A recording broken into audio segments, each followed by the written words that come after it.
Trevor. What a nice surprise to hear from you. How are you, Lori? How you doing? I'm doing good. Good. Lori, I was actually in the area, and I'm actually about to go into production with Verismo Opera for their new production, Turndot. And I Great. know that we're both singers, and I was thinking maybe you can share with me a good recipe for, to be able to help with our singing. So would I be able to stop by and get some tips from you?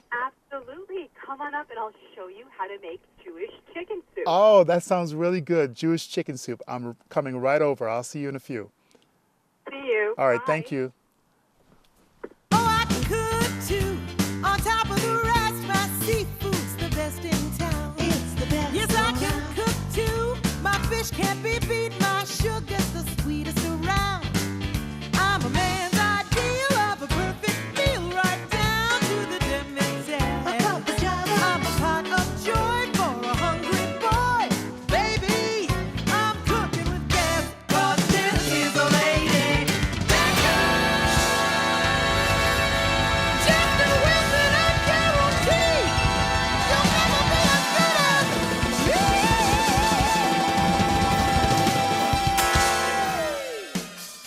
So Lori, thank you so much for having me over. It's Absolutely. amazing. I know we've talked many times about just food ideas, and you agreed to show me how to cook chicken soup. And can you tell me about what we're about to cook? We're about to cook traditional Jewish chicken soup. Really? And it has such simple ingredients, Okay. right?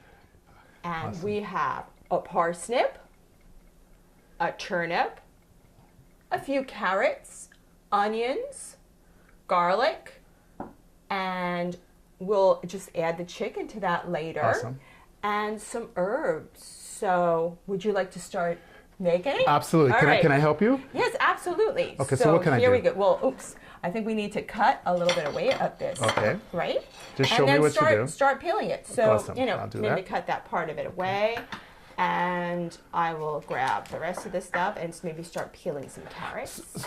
Well, this dish is a simple kind of peasant chicken soup, and we do it kind of crudely. So we're not going to cut these vegetables really finely, and we're not going to have little tiny pieces of chicken. Okay. This is Jewish peasant chicken soup, and it came down from both sides, I think, of my your family? Uh-huh. My mom learned part of this from my dad's mom Okay. when they first got married, and my mom was a foster child actually, because she lost Wow. her mother when she was 5 years old. So Oh, some of those wow. traditions got a little bit diluted. Right. And she might tell you a little bit later on when we start boiling it about a little mistake that she made in the process. So she tried to figure it out, I think. But then things got cleared up when she found out some of the secrets from my dad's mom. Oh, wow. So tell me, where did you grow up, and is there a chicken soup in your family? Absolutely. It's very interesting, what you're telling me about your mom and dad, because I was born in South America. Wow, what country? And Guyana. Wow. And of course, we have many different types of soup. Chicken soup is definitely one of the favorites that my mom, taught us how to cook. And but I'm interested in just where was mom and dad born? So my dad was actually born in Berlin, Germany, and he actually and his family came here after the war. Okay. So they were hidden out in Germany during World War II, which is a whole other big long story. Of course. And my mom, Part of history. Yes, absolutely. And my mom, her family came over a little bit after the turn of the century from Romania, and they came to the Bronx. Wow. Wow. So from Berlin to Romania to the Bronx. Exactly. Wow. That's quite a trip. Absolutely. But I think in all cultures we have this very simple Jewish chicken soup Yes. that gets served on Shabbat meals. Okay. And holiday meals or whenever you need a nice soup. And it's usually a first course for any of those meals. So I don't mean to interrupt you, but tell me, you mentioned something, Shabbat meals. Yes. Now, educate me, please. Love to know what does Shabbat mean, and what exactly is the concept behind that. Well, in the Jewish faith, we rest on the Friday night into Saturday. And so traditionally, before the Sabbath, a woman would cook a wonderful, and today it can be anybody. Exactly, I was just going to say, Right, but before you go on, excuse me, traditionally. am I doing this correctly? Am I cutting this correctly? Okay, so that's fine, Okay. but cut the other ones bigger. Okay, gotcha, okay. So what we want to do is, again, this is going to be a big crude soup with big, Awesome. yeah. Oh, so you were telling me about your the Sabbat. What exactly the Shabbat? Right, so that's the Sabbath. So usually we get all the cooking done before. Okay. We have that Sabbath meal. And that would sometimes consist of chicken soup, and actually traditionally it could be a roast chicken too. It could be salmon, fish, and we would have some first courses, which would be the chicken soup perhaps. It could be gefilte fish, which is a whole other thing. So this sounds like a whole bunch of stuff just put into that, that particular meal. Yes, definitely, because then you rest for that next day. And so we would light candles, and then the first thing you'd start with is the Jewish chicken soup. Wow. So what you need for this soup is perhaps 3 large carrots and a parsnip, which has already been cut up by Trevor wonderfully and Great expertly. Great cuts. Great, There you go. fantastic. A couple of onions, Okay. a lot of garlic. Cute. So those are the root vegetables that we need. So Laura, may I ask you, where do you get these beautiful vegetables? I got these vegetables at Shabbat Bread of Hillsdale. Awesome. Right, and also we need to have some wonderful fresh herbs, and I think Shabbat Bread has amazing fresh loose herbs, and I can show those to you. Yes, I want to see them. So this is the magic ingredient for the chicken soup. Okay. It needs beautiful dill. So this is dill. I've never cooked with the dill before. So this is dill. wow. Isn't that amazing? Great smell. That's a secret ingredient. Yeah. And also you want to put some parsley. So Okay. I like to get big bunches of these vegetables. I mean, you can go to the supermarket and get their soup greens thing, which will have all of these ingredients, but they'll just be just a few of them, and a lot more expensive. And since they have just such gorgeous herbs, and I like to use a lot of them, I get that. Also, you can customize the soup. You might like more carrots or more onions. Right. So, maybe somebody might want to have 3 onions and 2 carrots, or, you just learn from cooking this what the ingredients will be for you.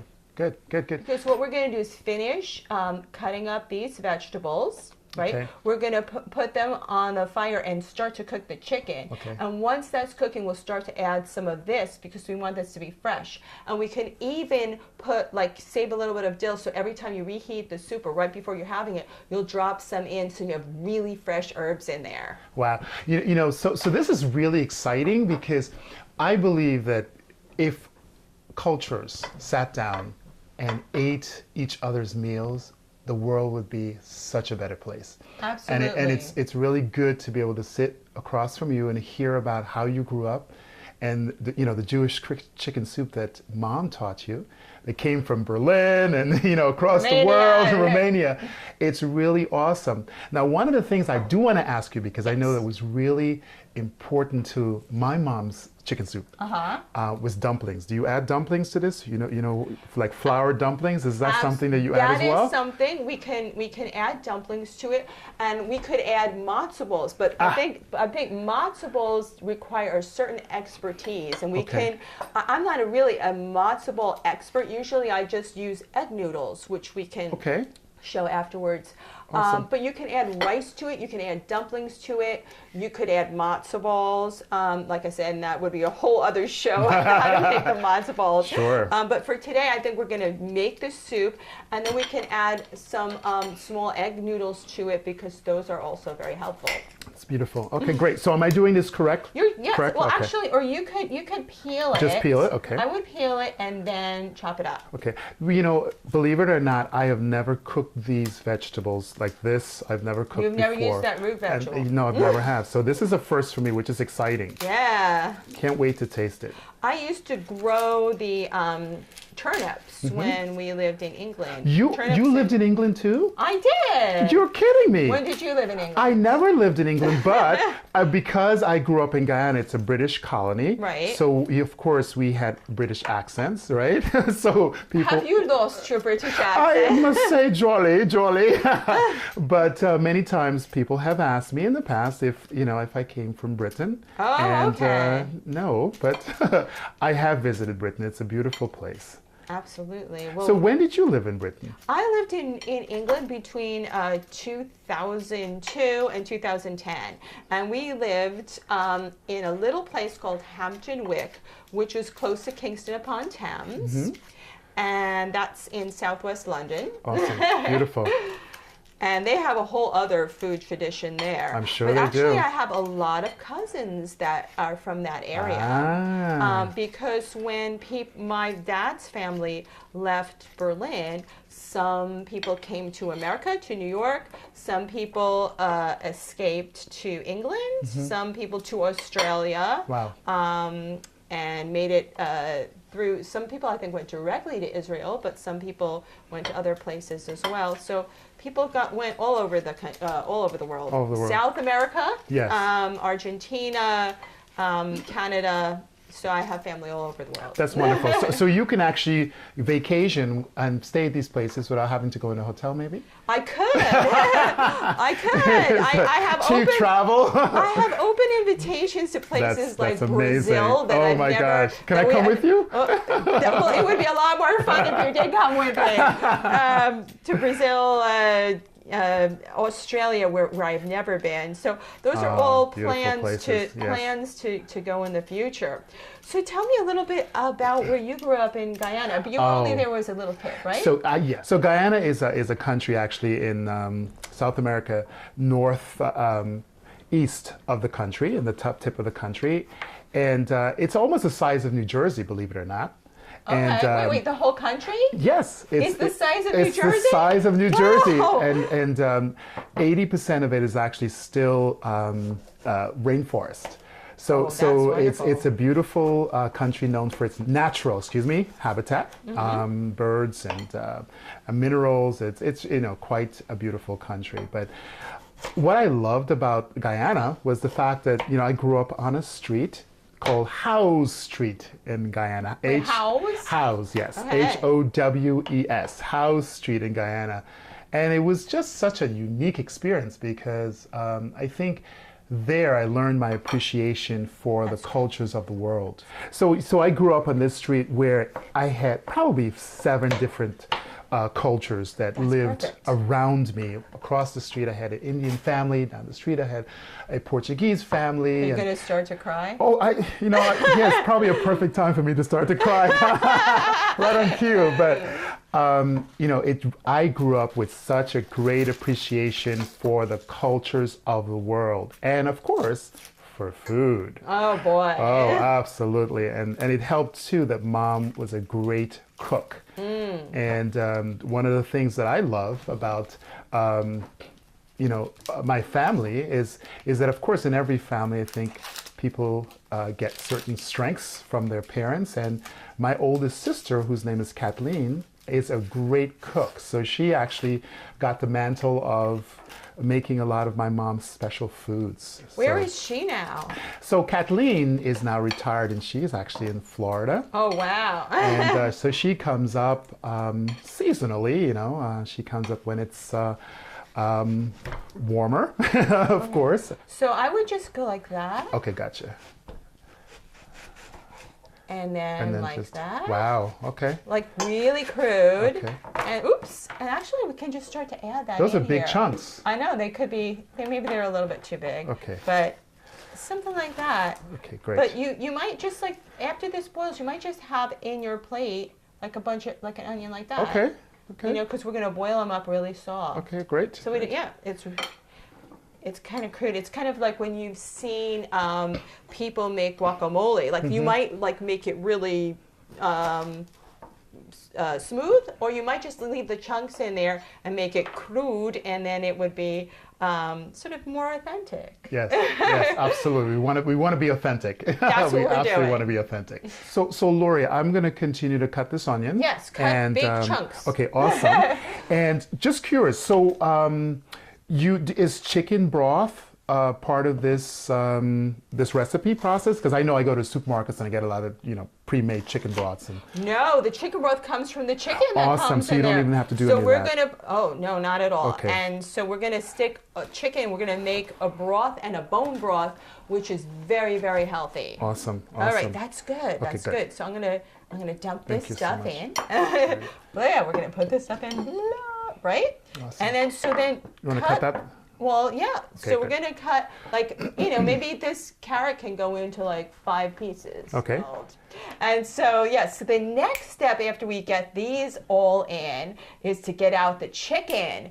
And I used to rinse the chicken, but then I learned the latest scientific data says that when you rinse your chicken, all you do is get bacteria all over your sink. So if you're going to boil your chicken for 2 hours, it will make it healthy and disinfected and all that stuff. That sounds right. Right? That sounds about but, right. I mean, yeah. it used to be, Yeah, but good. people used to do that, Wow. Anyway, there we go. Awesome. All right. So that looks really colorful, I have to say. Oh, and then we're going to put the garlic in. Okay. Oops, I have to get out every little piece of garlic skin, I think. And then we're going to just dump it all in because I'm not shy with my garlic. And as long as everybody at your table is eating something with garlic, nobody has to worry about garlic. I love it. That's right. So All right. growing up as a little girl, this was one of your favorite soups in your house? It was the main soup. I think we probably didn't cook other soups other than the chicken soup. Really? I mean, Howard maybe will another show. His family cooks an amazing cabbage soup. Okay. I mean, there are other traditional Jewish soups, but this was the main one that we did. That's awesome. That's great. So this is actually really good, as we mentioned before, for flu season. Yes. I know that there's something inherent in chicken that's really good. And I can give you some more information Right. about it. I actually have some articles that I can tell you about stuff. Okay. So chicken soup isn't just good for your soul. It's actually scientifically proven to help you in a lot of ways. The chicken is far more than just a nice filling meal. It contains cysteine, which is an amino acid that is thought to help thin mucus in the lungs, making it easier to expel. So if you're sick, it actually works as an expectorant. Wow. Carotene is in, beta carotene is in the carrots. And if you would put celery in the soup, which is actually something I kind of forgot to put in this time, but you can put that in. It has vitamin C, which boosts the immune system. The onions in your chicken soup provide the benefit of antioxidants that reduce inflammation and also act as an antihistamine. So studies at Mount Sinai suggest that chicken soup really is more than just a placebo effect. It helps the airflow, the mucus, and they tested this in volunteers who drank cold water, hot water, and chicken soup, and they found out that the chicken soup really did have a lot more health benefits. So in addition to just being delicious and being comfort food, it really can help you feel better. I will just put the remaining vegetables all into this soup. Awesome. These are parsnips and turnips going into the soup now. That's great. And here are all the vegetables in the pot. So now, Trevor, we're going to put this on the stove. Wow. And then I'm going to get the chicken out, and then we're going to add the water. Love it. Love it. So let's see. All right. So now I'm going to put the chicken in. And what we did was I had the butcher chop a very small young chicken into 8 parts. Okay. And then we're going to just put all those 8 parts in with the bones and everything like that to make a nice healthy bone broth. Okay, good. The skin and everything goes in as well. Everything. Everything, because that's what flavors it. Awesome. And then some fat will float to the top, and you can skim that off, which is what I'm going to do. But also, sometimes people cook the soup ahead of time, and they chill it, and then all that fat comes to the top, and you can skim that off as well, or not if you like fat on your chicken soup. Right. But that chicken fat has a very special name. It's called Schmaltz, and actually in the Schmaltz. It's Schmaltz, and it has a bunch of different meanings. And in the Jewish culture, actually, we can use that like a butter on bread and stuff like that. I personally don't like Schmaltz. Are you serious? Really? Yes, wow, but that's unique. It is a very unique thing. Do they sell that in the store, like a Schmaltz? I mean, wonder if you could get that in a That'd deli, be but I interesting. think it's probably you could get it in a specifically Jewish restaurant or deli, or you make it at home. And it also has a show business connotation, where something with schmaltzy with the chicken fat is corny. If something is schmaltzy, it's overdone and corny and fatty. Yeah, I've heard the word in reference to that, but I've never heard it in reference to chicken You soup. didn't know that it was chicken fat. No idea. Who so knew? now I know. So now I'm putting in the chicken pieces, me see. right? Uh-huh. Right? So Wow, okay. we're putting them all in. This is going to be very full. We might not fit in everything, but wings. And you can make a chicken soup just with breasts if you wanted to, just with white meat. That would be a lighter soup. But I tend to like to put everything in it. And I think we're not getting the entire chicken in, but that's okay. We can have some for roasting because we have to have some room for the broth. Okay. So Lori, from start to finish, how long does a soup like this take?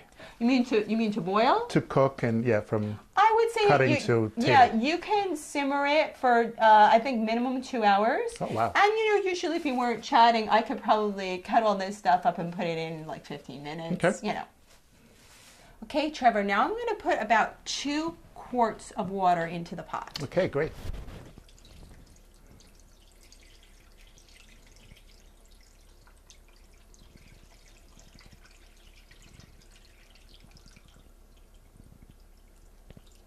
So when you turn the burner on, it's going to be on a medium fire. How do you cook it? Medium. Okay. And then we'll simmer. At first it'll be medium, and then we'll simmer it. And that turned out to really just be just about right. Yay! Awesome. Great. And now Lori is skimming the soup. And now we can see Lori skimming the soup. So show us, Lori. Wow. It's coming to a nice boil there. It's really exciting to see you continuing to show us how to cook this soup. But we're here with Lori's mom, Charlotte Joachim, and she's actually going to share with us the family history and how this soup is cooked. I can't wait. So go ahead, Charlotte. Trevor, first of all, when I was a little girl, at 5 years old, I lost my mother. So I never saw her making the soups. So when I was about 16 years old, we reassembled our family. My older sister, who should have known how to do a soup because the foster mother that she was with used to make a chicken Shabbat supper she would cook the noodles. To everything from scratch. So really, and it was a meal like a 6-course meal. So she should have known how to make the soup. Wow. But anyhow, we attempted to make a chicken soup, and we got a big pot, and we put in a sort of a scrawny chicken, and we don't have a scrawny boiled chicken it. today, though. Yeah, right. So we cooked it. And then when it was about what we thought would be finished, there was like a scum top. You know, some things were floating around in it, and we said, "Oh my good, that doesn't look right. It doesn't look right." So then my sister said, what was floating? yeah, well, just like that. So you took a ladle. Do you have a ladle? So is that the malts? This is when from Okay. the chicken, the fat comes off it. So when you take a chicken and buy a chicken, the best thing to do is to get a kosher chicken. Okay. And the chicken should not be on a diet. It should be a nice big fat chicken. All right, fat chicken. All right. Right. So because then We're gonna get a fat chicken. because the right way is to cook this chicken and get all the fat comes out, and you put it in the refrigerator, and the next day you skim off Wow. the top. But while you're cooking the chicken, you have to skim off as it goes, because the dill, it gets into the dill, and it if you skim it, you get a nice, clear, beautiful soup. Oh, wow. And, Awesome. Yeah, and Trevor, that's delicious. The more dill you put in, the more garlic, and the more vegetables you put in, the less salt you have to put in, because the vegetables give out flavor, and that's the way to make a chicken soup. And now Trevor's going to take the dill and put it in the chicken soup. Wow. So this is my first time doing this, so this is great. And a pinch of salt. Okay, so I'm going to put all of this in. Parsley as well, correct? All right. Wow, this is great. Let me just make sure it's nicely set. Awesome. So I guess, okay, this looks good, right? I think that's about right? Yeah, that's right. Awesome. Not too much salt. Okay. Because the vegetables flavor it. All right, do I cover this or what should I do? Just leave it? You can cover it, but leave a little space for the Awesome. for the bubble. All right, so I think So that it's would escape. probably work. There you go. That's good. Awesome. That's- Awesome. That Great. keeps the flavor in. All righty. Very good, Trevor. So tell me about the soup. Tell me some more about the how often would you cook this type of soup? And Well, usually you cook a chicken soup on Shabbat, and on Friday night you cook that. And some people make noodles to go with it, or you also can put rice in it if you want to. But I like the idea of putting in lots of the more vegetables you put in, the more flavor it gets, like what you just did. yes. So I've got one of my favorite breads in the world is challah bread. Am I pronouncing it correct? Holly. Challah. Challah. You said it better than I did. I got to tell you that I actually learned to cook that in high school because it was the first time I tasted it. And I was like, I got to learn this. And it was just so amazing. So I actually made it several times. Did you braid I it? made all of that, that's and wonderful. I buy it several times a month. I have some in my refrigerator right now at home.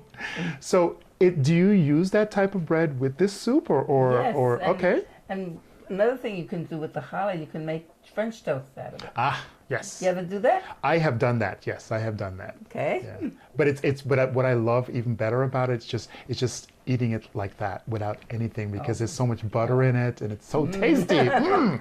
Butter. That could be our next show, right? We can cook challah bread. Challah. Yeah. Butter is my nemesis. And these are the kind of noodles that we put in the soup. Ah. So what is that called? So this is small egg bows made by Ronzoni. That's cool. Nice. So now we're going to serve the soup, and first we're going to put some little egg bow noodles. Can't wait. This is exciting. So 2 hours later, we've got our finished product. We do. You want to pass your plate to me? Absolutely, absolutely. Here we go. Thank you so very And much. Nancy, you want to introduce Nancy? Absolutely. So this is actually a very well-known, famous actress, Nancy Levine, and she's also the producer of the Housewives of Secaucus, right? Correct. So it's really exciting to have her as well. But I got to say something. Once we finish with our delicious soup, we're going to actually have some dessert. And Wow. as actually compliments of the atrium of post-acute care, They're right here in always Park so Ridge. generous. So I think it's big enough for everybody to share. Yeah, so I that's think great. so. We will do that for dessert. All right, Okay. awesome. So let's Nancy, go. you want to pass your plate? You did a great job. Oh, this looks There you incredible, go. Lori. Thank you so much. Wow, look at this. Smells See? good too. Do you, Nice do you and notice fresh. a lot of garlic in Beautiful. there? Yes. It's great. My mom's favorite is the dill, so we got to make sure that you get a lot of dill So good. and onion and lots of broth. All right. Came out good. So are we going to dig in? Here we're gonna dig in. I'm gonna have a seat and we're All gonna right. dig in. So here we go. Absolutely. Oh, here's my first bite. All right. Mm. This came out pretty good. This is delicious. Very sweet. Very sweet, very fresh. Delicious. And Absolutely. you think this would be soothing to a person who? Incredibly soothing. I just love it. Maybe it's going to go away now. Maybe You know, it's it really will. good. The carrots are very tender. Potatoes, very, very good. Congratulations. Excellent job. Yay, came Lori. out all right. Yay. This is great. Beautiful. So Bon do you appetit. think that you can make this at home? I know I can make this at home. It's very simple, right? So you just actually get your fresh vegetables. Obviously your dill, your carrots, potatoes, I think turnip we put in here as well, right? No potatoes. No potatoes, okay. So this was actually the There's parsnip. the parsnip. Right. You- And I can never remember the name of that. Parsnip and turnip. Okay. So the Parsnip, turnip almost turnip, tastes like carrot. the potatoes. Yep, Very good. exactly. And then of course, the chicken. And then you've got the bow tie noodles that you put on afterwards. Very, very fresh. And garlic. And garlic. Amazing. And onions. So Lori, thank you Yeah. so much. This My is an pleasure. incredible treat. Thank you. Thank you. Delicious. Thank you, ladies. Appreciate it. Yes, I can cook too. My fish can't be beat. My sugar's the sweetest around.